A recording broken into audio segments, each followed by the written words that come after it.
One morning, on her way to school, Jane stopped to watch Mr. Jones put air into the tires of his car. One of the tires needed a lot of air. Jane knows that air is all around us. But isn't it strange that we can squeeze enough air into tires so that they hold up a heavy automobile? What is air anyway? We can't see it. We can't smell it. Is air a real substance? Does it have any weight? Let's find out. In class this morning, the boys and girls have become interested in Jane's questions and are anxious to learn more about air. Jane and Bob have prepared some experiments which may show us what air does and how it acts.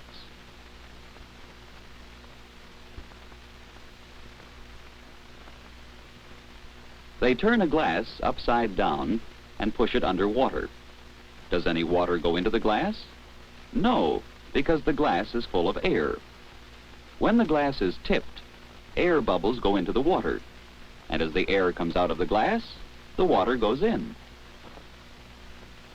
Now the glass is full of water. They try this in a different way. A match and a dry handkerchief are put into the glass. The handkerchief keeps the match from falling out. If the match gets wet, it won't light. But if the match stays dry, that will prove that no water went into the glass.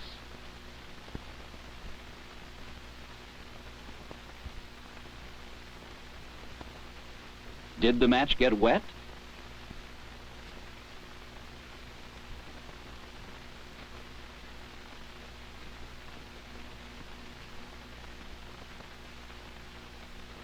The match is perfectly dry.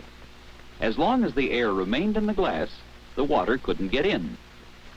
Therefore, an empty glass isn't really empty at all, but is full of air. Air takes up room or occupies space. Does air have any weight?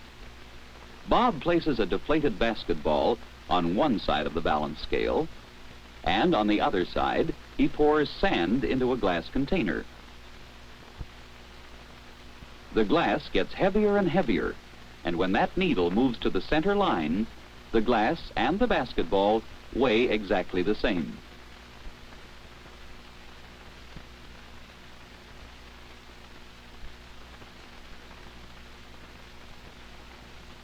Bob pumps air into the ball.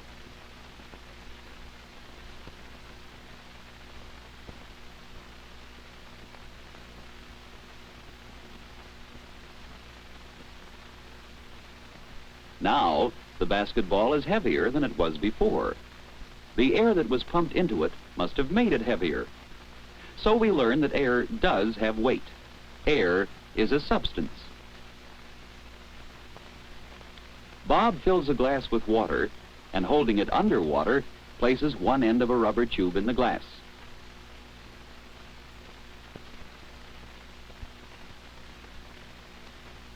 While Jane blows air into the other end of the tube.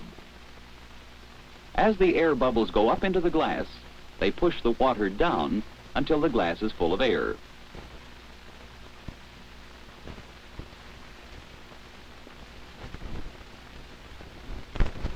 This time, we learn that air pushes or exerts pressure. Does air always push or press in the same direction?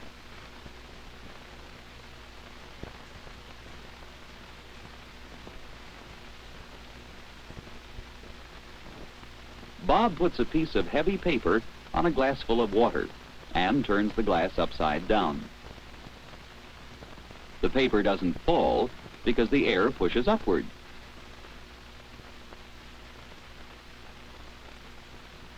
Air presses sideways.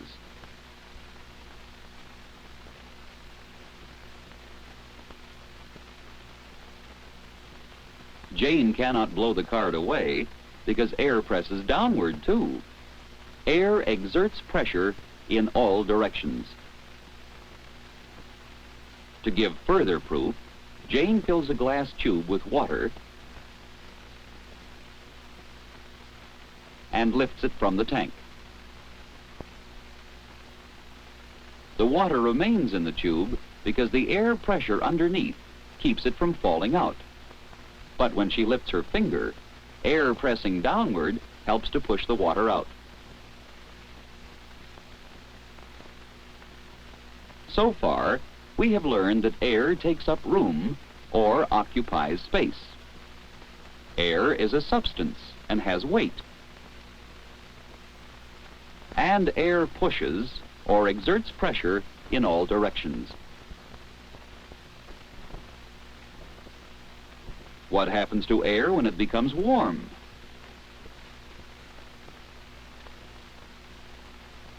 This balloon filled with cool air measures 21 inches around. Bob holds it over an electric hot plate for a few minutes. The air inside the balloon gets hotter and hotter.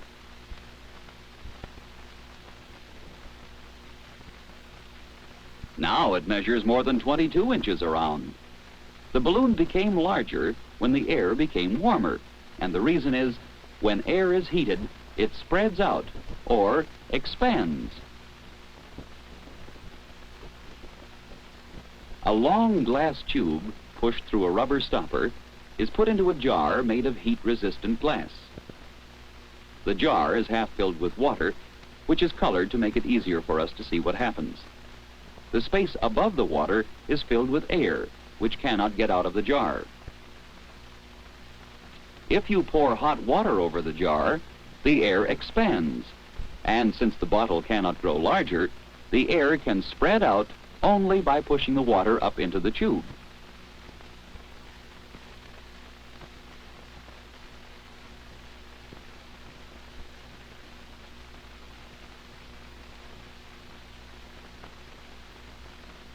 If you pour cold water on the jar, the water in the tube starts to drop.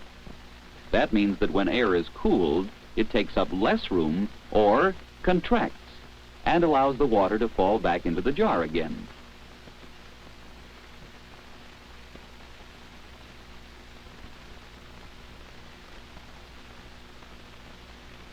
Jane is peeling a hard-boiled egg, not for her lunch, but for another experiment.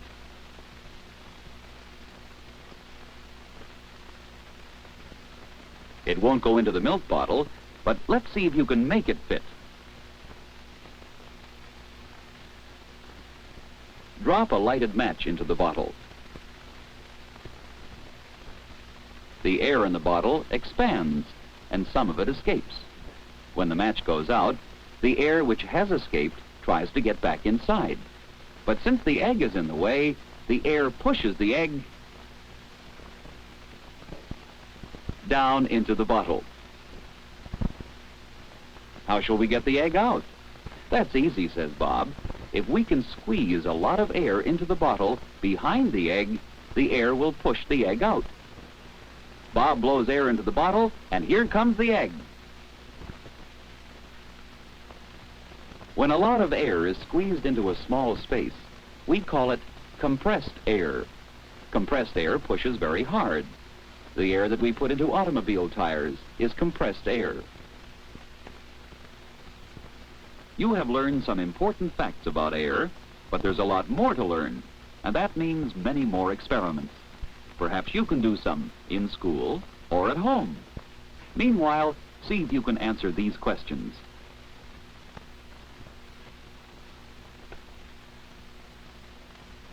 Why is it that if you punch only one hole in a can, the juice trickles out rather slowly?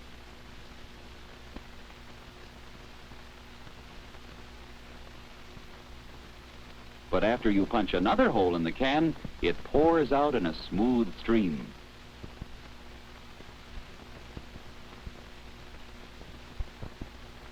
What makes the milk go up through the straw?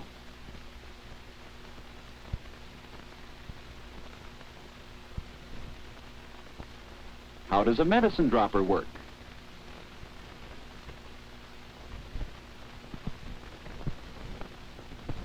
What makes a pop gun pop?